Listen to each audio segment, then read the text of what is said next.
Kwa jina la Baba na la Mwana na la Roho Mtakatifu. Amina. Leo tarehe 12 Januari, kanisa linasherehekea sherehe ya Mtakatifu Cesaria Askofu.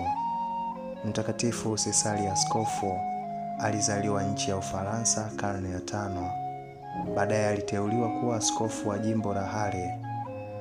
Cesaria alikuwa askofu mwenye kipaji cha kuhubiri, akisifiwa na watu wote. Mahubiri yake yalikuwa mafupi na alihubiri kwa lugha inayoeleweka na watu wote.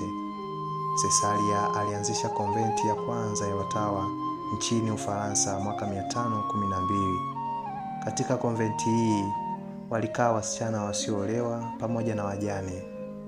Mtakatifu Cesaria aliandika kanuni ya konventi hiyo. Katika kanuni hiyo kulikuwa na sheria kwamba kila sista alipaswa kujifunza kusoma na kuandika, na sheria nyingine ilikuwa ni kwamba masista peke yao wana haki ya kuchagua mama mkuu wa shirika.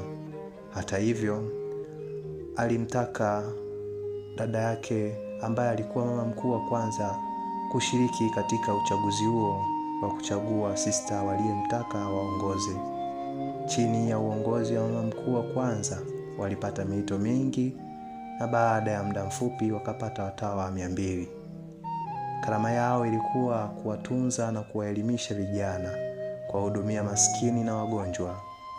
Masista hawa walishona nguo zao wenyewe, wakafuma na kuwashonea wengine nguo.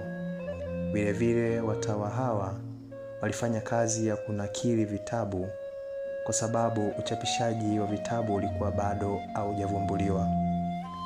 Watawa wote walikuwa na ratiba ya masomo, muda wa saa 2 kila siku, na sista mmoja aliwasomea wenzake tafakari ya kiroho kwa muda fulani.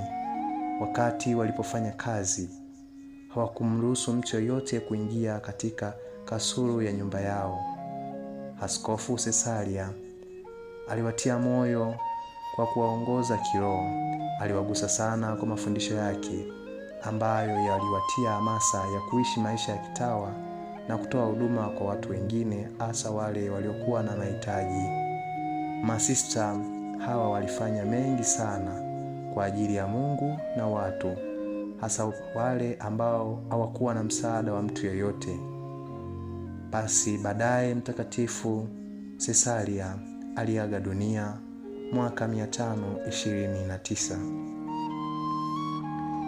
Basi katika tafakari hii ya maisha yake tunajifunza kwamba anayetii amri hizi na kuwafundisha wengine kuzitii aitwa mkuu katika ufalme wa mbinguni. Tumsifu Yesu Kristo.